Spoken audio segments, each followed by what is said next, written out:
Hello and welcome to the First Issue Club podcast, where your weekly... Yes, thank you. Finally, somebody else messed up the intro.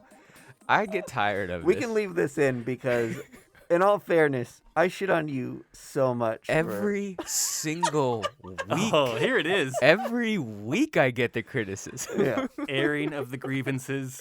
It's 3 lines, and I can't get it right. I'll admit it, but I think people like it that way. It's written on the inside of my glasses. I don't know how I messed it up.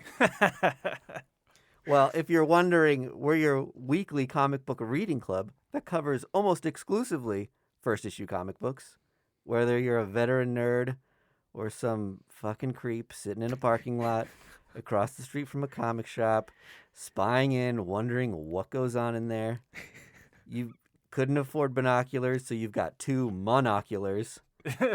You're holding them up to your face, and you're watching the guy at the counter and all these colorful books being purchased.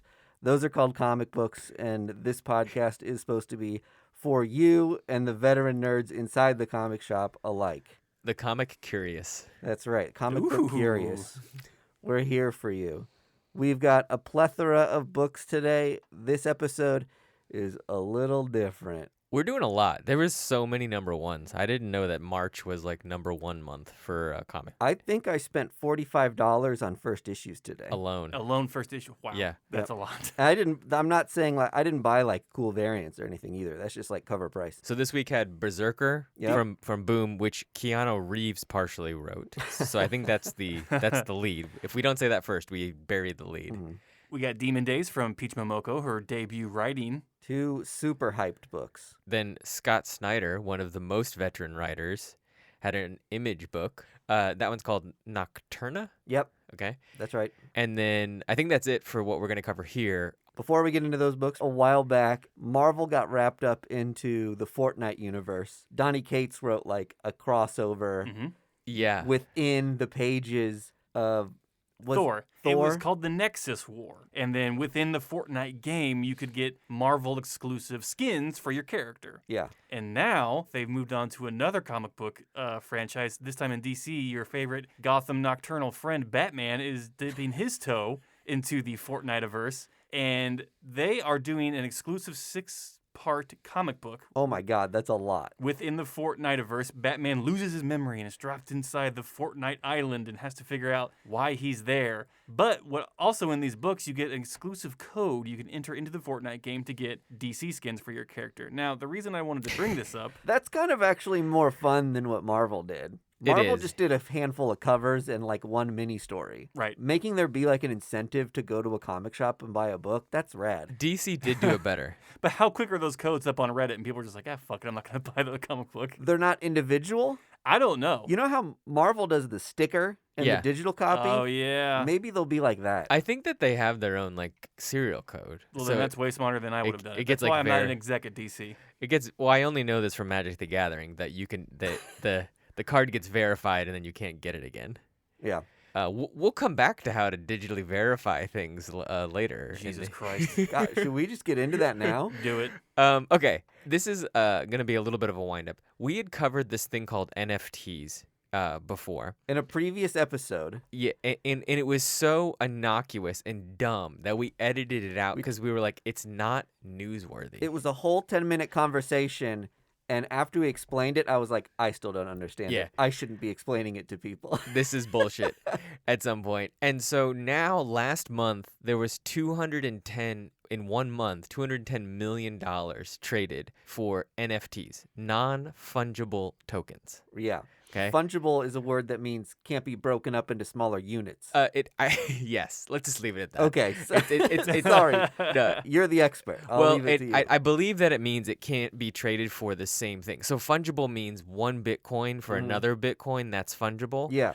If it's non-fungible, my 1 Bitcoin is unique and can't be traded for a different other Bitcoin. Got it. So an NFT, when you have that theory, if that made sense to you, you're a genius. You're already doing Yeah. good. Yeah. If it didn't, join this club, the First Issue Club. I'm going to try to explain this like you're 5 or like you're a comic book collector, okay?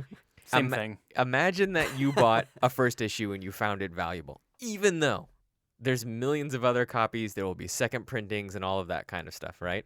What if that existed for the digital world? And they said, I made this thing, I signed it, you now own that signed copy of it, and I verify it through Bitcoin. It has a serial number that it's like given these zeros and ones behind it, and it actually has some type of backing, financial backing behind it, right? Yep. People are selling mostly digital artwork, digital assets. Let me Yep. just throw some things out at you. Grimes, the artist that we talk about a lot here, actually, sold a 1-minute video for $20,000. NBA is releasing clips through a website called like Top Shot or something like that, are selling for like $35,000. Insane. Gucci makes little digital ghost animals that routinely sell for like $9,000 and $5,000. And again, we are talking about pixels, okay? Yeah, there's nothing tangible to hold. Correct. Yep. An Adam Kubert piece of Spider-Man sold for $25,000. Oof. 12.75 Ethereum coin. Oof, my goof. It is a digital picture.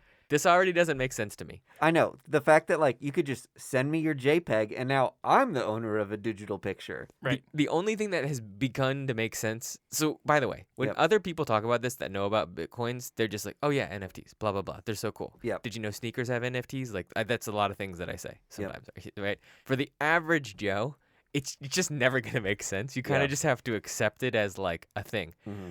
I think that there could be, I just want to propose this to you. We are collectors of things. People find it absurd that we have boxes of paper in our Mhm. house. Yep. Is it less absurd to say all my boxes are actually stored on a hard drive and they're just as valuable and I can look at them and they're interesting? Right. You, you know, like at least it's appealing to the collectible culture in some way, right? Here's how I like metaphors as well. Yep. Imagine that, 10 years ago, you saw somebody in a car driving Civic and they were all gothed out and they had a choker necklace and they were listening to like really loud EDM. You would be like, what a freak. No, no, no, no, no, no, no. I'd be looking in a mirror, baby. Yeah.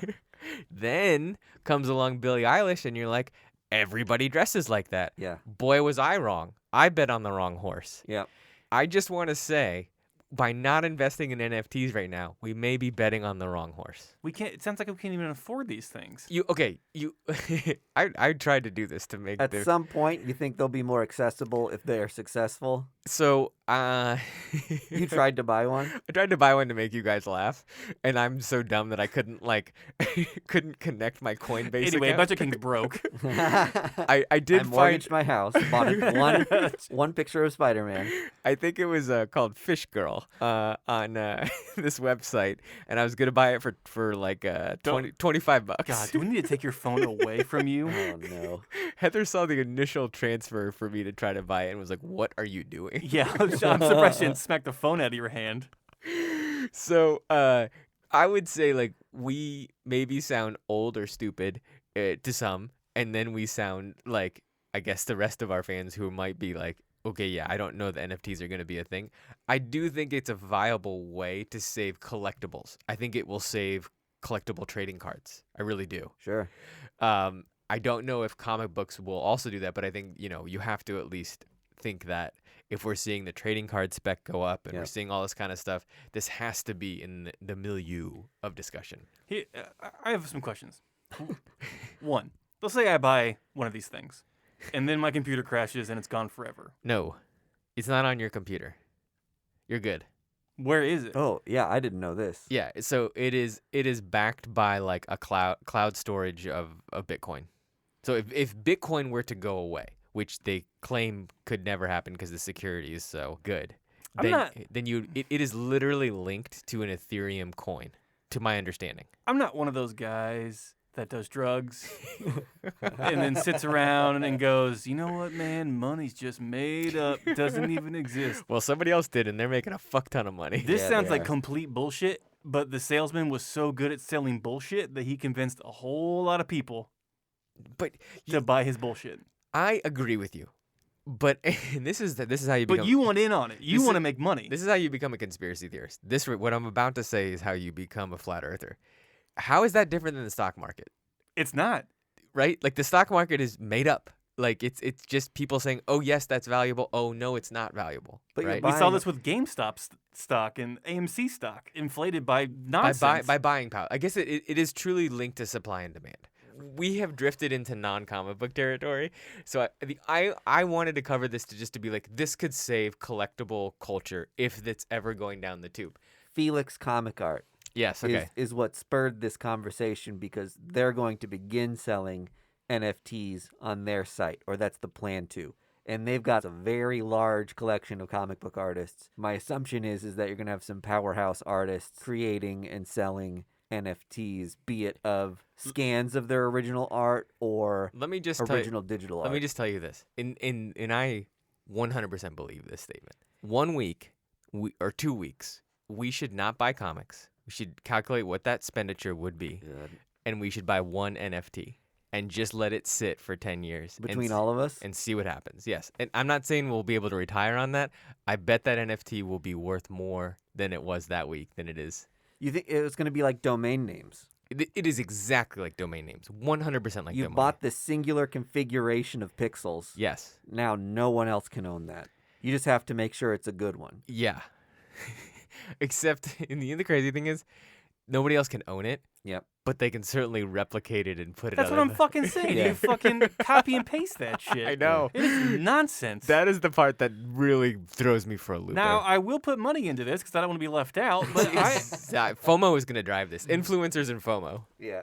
Jake Paul, fucking put it on your YouTube channel. Let's get it going. I have to tell you guys this. Okay. He made a Pokemon card of himself and sold it as an NFT for like 20 grand. A digital Pokemon card of himself. What the fuck are we doing wrong? Can you believe that we live in this world? we are fucking in the Matrix. This is ridiculous. Should we start selling them? Yes. Here's what we should do. We should make really avant-garde no. digital art. Dude, our fucking podcast should be NFTs. Oh, audio NFTs. Yeah, you could just own the podcast. Each episode? Each episode is an NFT. Idiots talking about NFTs you can buy as an NFT. People will buy that. If we don't do it, somebody else is going to do it. You're right. Talking NFTs with FIC versus. There's nothing I like more than people who semi-understand a thing talking about it for 20 minutes. Oh, I've done almost 200 episodes of this show. Well, you'll see how much makes it on the other side of this edit. I'll leave in the 20 minutes part, but you can gauge for yourself how much we actually cut out. But let's get on to our first book we're going to be talking about, BRZKR. We want to mention first that it was announced that it was optioned. To the surprise of no one. Yeah, it seems like if Yeah. Keanu Reeves wrote a comic book. Of a character who suspiciously looks like Keanu Reeves. And who actually acts like he does in all of his movies. It's a very John Wick Yes. style character for sure. Right. This book I'll mention came out on Boom. Yes. Yes. It was originally, to some controversy. Ooh, let's get into the fucking controversy. Honestly, we right could now. talk about this book and not even talk about the storyline. There's so much to talk about this book in and of itself. There is. Yeah. Yeah. There really is. So it was kickstarted. Yeah, it was kickstarted. I think we all backed it, right? I didn't. Okay. I did. We got bamboozled. It was I mean, for a graphic novel. Your assumption is that you can only get it through this Kickstarter, and without your Kickstarter funds, this will Yes. not be made. So Yes. That was not the case. I love Keanu Reeves and I love Matt Kindt. Yeah. Two and- things we wanted to back. Yes. I will. Maybe I'm in the minority here. I thought they were floppies when I was backing it. Yeah. And I didn't know that they weren't floppies. I knew that they were a graphic novel. I thought it wasn't going to be sold like Elsewhere. elsewhere. I thought this was like a direct to customer situation. Also, we should mention this was the start of COVID. Yes. This was was a the while ago. first one to Yes. like jump on and be like, "Hey, we've moved to Kickstarter," which was brilliant and very confusing. Yeah. And Boom did it, which is a little bit suspect because it's like Boom isn't going under. Why are they kickstarting something? Normally, I mean, there is this. I know this isn't the way Kickstarter is always used, but it's normally like we don't have enough money to do this thing, Yep. so you would allow us to do this. Yes. Now it's become Kickstarter is just a way to do pre-orders. That's all it fucking is. Yeah. And so one, we ordered a graphic novel that seemingly you could buy. At We- a yeah. store. You can buy. Yeah. Not seemingly. You can go buy this. Okay, you can just buy it, and we're not even gonna get. All we get right now is spam emails promoting that when the comic book came out. Today, I got explained to me in my fucking inbox what a 1 of 25 and a 1 of 50 ratio variant is, and then I might spend more money on that at a comic book store. That's what I backed. You paid $30 for that privilege. But to be fair, I wanted to hate the book. I kind of liked it. I'm not in that boat. Oh no! I thought it was very Frank Miller-esque looking, batshit crazy Keanu Reeves movie in comic book It was form. an easy read. Yes, I'll give it It was that. an easy read. It was yeah. it was super violent, which I liked. It was hella violent. The It was crazy action violent. sequences were great. Yes. I think it helped to have seen John Wick before you read this comic Mhm. because you can very much so in your mind's eye, like literally picture Keanu Reeves doing these things. Which he probably wanted you to. Right. yeah. But we always talk about this. There was a John Wick comic book that came out 2 years ago that we read and covered That that one was really didn't like. that was dog shit. Oh, it was awful. This is the John Wick comic we should have gotten. Yes. Right. In fact, I think like Keanu Reeves wrote this book and was like, or had this idea in his head and was just like, this is what I think that comic book should have been. Sure. My thing with this book is it felt like a broed out movie, like Bloodshot or Keanu Reeves. It was. Which Yeah. I don't mind like vegging and watching. I just don't often. You don't want your literature to be a bro movie. Not necessarily. It's like a weird like unless it's like tongue in cheek, which I thought we were gonna get with Matt Kindt was like zany, time travel, metafiction, all this kind of stuff. Matt Kindt's obviously one of our favorite writers. Yeah. I don't think he wrote a bad book, but I No. think like it's like Here's what I think what happened. He didn't I need think, Keanu Reeves I think writing with Keanu him. Reeves came to Boom Studios Yep. and was just like, here's the thing I got. You think Keanu And Reeves then- knows about Boom Studios, Yes, through the fucking John Wick comic book stuff. So which he was on Dynamite? Dynamite. Yeah. So either he knew Matt Kindt or he knew someone in the higher ups of Boom Studios. Okay. Anyway, he came to them and then they went to Matt and were just like, can you structure whatever the fuck is on this napkin into any kind of sensible story and we'll just go with it? Or an exec for a movie that is going to be made came to Boom Studios and was just like, hey, we kind of have this idea for a movie. We want to see if it works in comic book form to get some But hype on it. if Average Joe pitches this, a mortal guy who kills for the government and needs to figure out his past, we haven't even mentioned that part yet. That's the synopsis. Oh, yeah, of the he's book. immortal. He's a caveman. people would just say hard pass. No, why? I would say it's already been done in Old Guard. Yeah, in many other books. I mean like It's very much like Old Guard, but instead of a team, there's one guy. it's one guy. Yeah. Yeah, and I think the thing is that he's a berserker, so he's epically violent. If that is how the movie is epically violent to an absurd degree, then bravo. I think it will be. I think hope the, that's what it is. I Yeah. think the formula is make a John Wick movie with enough of a spin that Keanu Reeves can like own it. You know what I mean? Mhm. He's like, okay, why am I just getting paid to be in these movies Yeah. when I could make my own movie that's basically the same thing? Mm-hmm. Did you guys by any chance watch the 1-minute trailer for this that he voiced? No. I don't think I did. Tell me about it. Hey, I'm Keanu. You like reading books with my face in them? I mean, it was literally like somebody sent him script and he just like read it. But then I was like, he does that's kind of how he acts too. Mm-hmm. And it's like he was mailing this in. Like his script read for the comic book is, It's like the first time he read it. yeah, it does not seem like, well, I don't know how you edit like it. As a person who I constantly send people scripts and get promos, I would have been like, give me another read on that. Yeah. Let's try another Keanu. This was good. Let's just do it another. You go to award shows. You got to Yeah. do this. Did it sound like him just like driving in his car, like holding his phone up, just like reading this thing, like an immortal god came to? Oh shit! Hold on. I mean, the thing that doesn't suck about this whole situation is he's such a nice guy, like famously newsworthy nice. Mm-hmm. And Matt Kindt is one of the best, if not the best, writer in comic book. So it's like they picked a great duo, and I don't hate it. It's just like the weird economics behind it is kind of bullshit. You know what's funny is Cyberpunk did the same fucking thing with Keanu. if he's up for grabs and we can use his likeness Yeah. to sell our video game, they did it. Yeah. And they did it successfully. That's the whole reason I bought. God, I've been hoodwinked by John Wick twice now. It's the whole in 2 different formats. yeah. God, if John Wick, what else can he do? An NFT? God, if there's a John Wick NFT, I'm fucked. He needs to do an album, and then you're gonna buy that, and then you should be set. Unless there's like a John Wick play.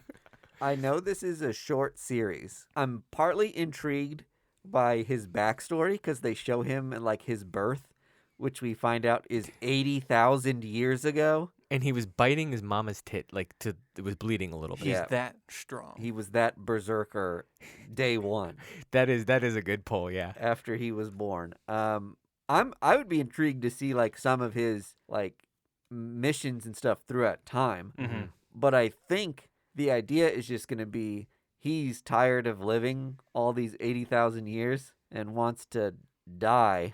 Yeah. And he's working that out with a therapist who the government has hired to work him through these berserker missions and kind of unpackage all of his damage. Yeah.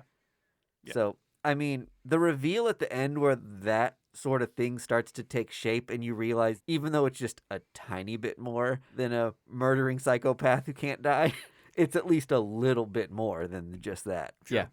It was also cool to see what John Wick would do if there were no consequences for holding a grenade up to another man's face, which is something that happened in this. And then just it goes Just, off. I'm pressing a grenade between my palm and your head and just Yeah. waiting. It was wild. The action scenes in this were so good. Can I tell you the biggest gripe and maybe the reason why I was lukewarm on this book? Yeah.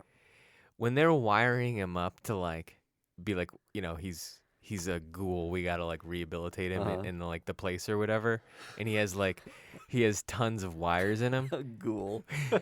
Yes. He has whitey tighties on. You gotta believe the motherfucker would be naked on that bed. Yeah, we should have gotten Keanu Dong. There should have been penis. There's no reason. And had it been a woman, we would have gotten titty.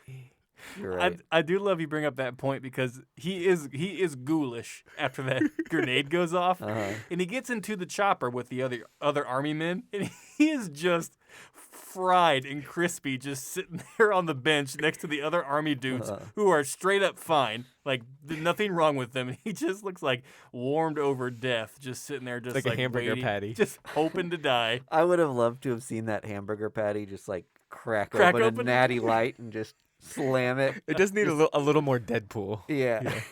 He just turns to him, just like, "Hey, thanks for the help, guys. Really appreciate it." All right. If no one has anything else on Berserker, I think we want to talk about Nocturna next. Sure. Yeah. Also, another kickstarted book. Exactly right. Can you speak on that? Because I know that your bum's a little sore. Yeah, still pissed off because, again, this happened in the pre-COVID days. Unbeknownst to me, Image put out the Kickstarter of Nocturna. Because there's not Image on the book you own. It doesn't say the word Image, does it? No, it doesn't. It does. So, I think, I don't know, a week into the Kickstarter, Image was just like, We'll take it. Yeah, we'll do it. We'll take it for you. Which, if you see Scott Snyder on a Of course, any on a publisher. comic book, any publisher would take it. yeah. And good on Scott Snyder because now he gets to double dip. Yeah.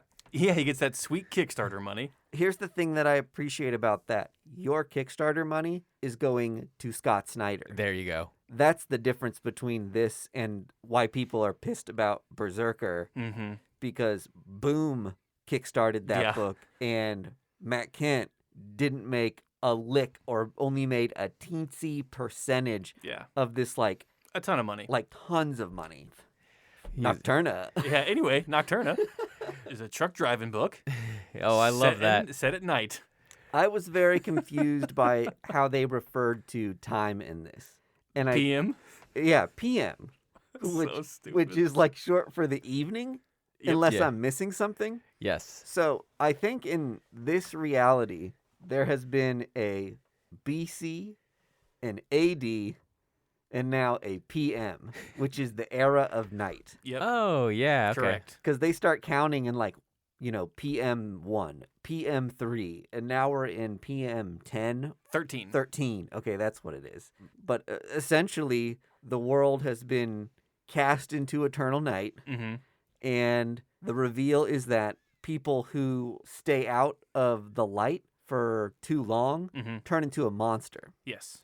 I thought that this comic, start to finish, was so fun. The fact that it's like a trucker story, some other publisher would have been like, oh, run with the trucker more. As More in- trucker stuff. Yeah. Yeah.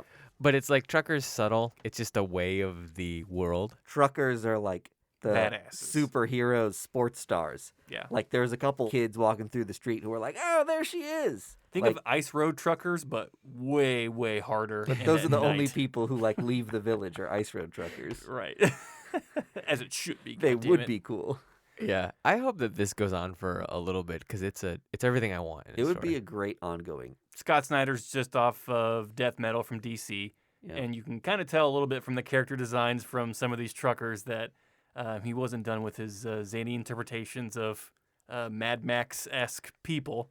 Character design of the guy who was just silhouetted black, and the explanation that they give for why he looks like that is Mm-hmm. that he's had like microfiber carbon grafted to his skin, and it's so hot that he can burn people when he touches them. Yes. But he like can tolerate it But- because Yeah, he can tolerate it because it's now like bonded and a part of him. So Which he's like an absence of color. You look at him and he's just a smile. yeah.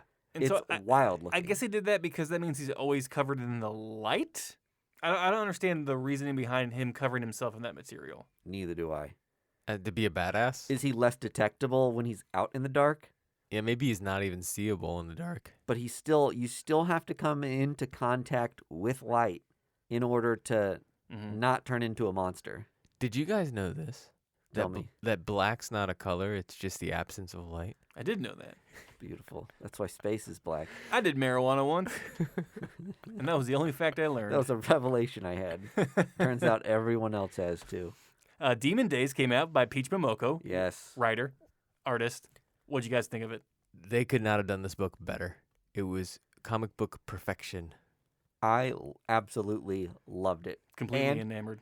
there was I'll say there's a ton of hype for every book that we've talked about today. Yeah. But this one I think especially because she's like the trendiest comic book artist of the moment Mm-hmm. and has been for a year, in my opinion anyway. For her to have a book that's written and drawn by her and has a lot of, albeit interpretations of existing Marvel characters, there's certainly first appearances in the realm of that they exist within essentially a universe she's created, like a sub-universe of Marvel Comics. The Momokoverse. Is that what they're calling it? No, I just made that up. They should be calling it The that. Momokoverse. It's got a ring to it. One question I have though is like when you go to Marvel here, do they make you do an exclusivity thing? Like, are we gonna see no more Peach Momoko covers? No, not true. I've seen, like, for example, Chip Zdarsky has done stuff for DC and Marvel at the same time. Okay, but I wonder if they maybe try to lock her up with like a bigger deal, like a Donny Cates deal or something like Yeah. that. I Like- would. Bendis has like signed exclusivities Yeah. before, for example. Mm-hmm. I would too. If Marvel's smart, that's a star they want to hitch their ride Yeah. to. This was such agree. a niche, interesting way to tell a Marvel story that I think it would actually bring in a ton of new readers. This has like the Studio Ghibli kind of sensibility to it. It is just familiar enough with Marvel characters, like Mike D brought up earlier, but it's just new, fun interpretations. More than anything, it's like a cutesy nod if you're already familiar with it. Totally. You don't have to know any Marvel characters, and you could have read this like it was any other folktale. It certainly had that like Japanese folktale vibe. Mhm. That was, even though I obviously didn't grow up in Japan and hear folktales, I've certainly watched and read things that were interpretations of that, or like Usagi Yojimbo is something that Right. like gave me strong Demon Days vibes. The thing I love about that though is like things that are based on mythology Mhm. or folklore are normally not done in a way that make you be like, if you want the lit appreciation, go for it. But if you don't, it's still a good fucking story. Yeah. I think that's what Studio Ghibli does so well. And I think that's like what this did so well. It also, like, for me, I'm kind of like such a fan of Peach where I'm like, what would they write? Like, Yeah. what would they have in a comic book? Oh, they're really into like Japanese folklore and like kaiju. Only they're called oni in this. It's awesome, amazing. I was so surprised by the ending. Yes. Oh, yeah. Get Well, into that. This ended with someone basically closing the book on the story that we've just read. And we find that the person watching over this kid is this universe's version of the Black Widow. Yes. think- Suspiciously Black Widow. She's got like a beret in her hair that's the Black Widow symbol or logo. Mm-hmm. Throughout this book, there's allusions to other characters. Like Yep. the snake is obviously Venom. Mm-hmm. Yep. The wolf thing is called Logan Yep, and Wolverine. can regenerate. Yep. So it's Wolverine. Red Hulk is the Oni. Yep. Yeah. Danny Moonstar is the young woman with the bow and arrow. I did not catch that. Yeah. That was a little cheeky one that I loved so much. Is Psylocke the main? Psylocke is the main character who was named Sai, spelt S-A-I. Mm-hmm. So I thought that was kind of like a cutesy interpretation. So like I love that. That It was delightful. Yeah. That's the best single word I can use to describe it. Treat yourself to it. Yeah. The art germ cover was great. They didn't have it at my shop. Oh, I didn't see an art germ cover. Yeah. There was Archer. There was a Mark Brooks one, which was incredible. Was it? Yeah. Oh my God. I think there was no less than 20 covers for this fucking There were a book. lot. I don't want to spend too much because they probably printed a fuck ton of these. Mhm. Again, rarity. Yeah.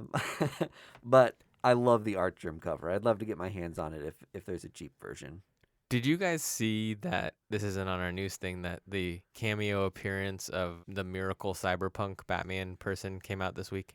Yeah, 106. 106, yeah. Did you get it? 2 copies. Nice. Did you get it?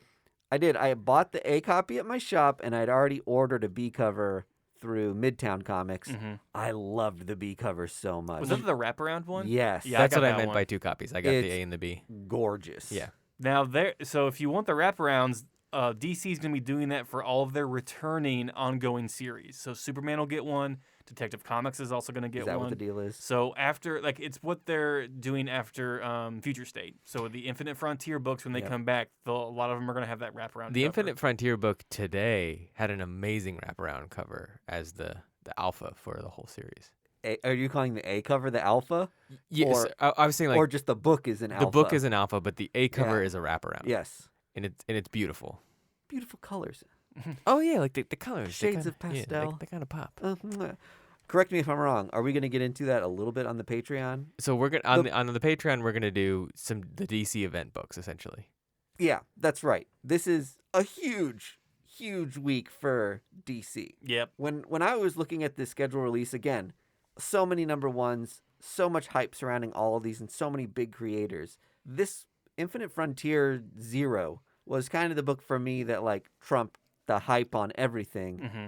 since it was the book that kind of kicks up or sets the stage for the next era of DC. Correct. A lot of times these books fall flat on their faces, Mm-hmm. so I was interested to see where this one went. Marvel Legacy was the last one of these, or the last closest book we had to something like Sure, this. yeah. And it was pretty underwhelming, I think. Marvel Legacy? Yes. Yes, I would agree. 100%. I thought this was a brilliant introduction to hashtag don't call it a reboot DC universe going forward. Yes. Future State is wrapping up. A pretty good success for DC, to be honest. They had a lot of fun telling some stories set in the future, bringing in a ton of new creators. It's pretty exciting, to be honest. I haven't really been excited for DC books probably since Rebirth. I'm kind of in the same boat, so I'm excited to hear more about what you guys thought on the Patreon. That's it for this week's episode of First Issue Club. Bye-bye, babies. The music on First Issue Club is courtesy of the fine folks at Primary Color Music. For more content, find us on social media as @FirstIssueClub, visit us at firstissueclub.com, or listen to bonus episodes. You support us at patreon.com/firstissueclub.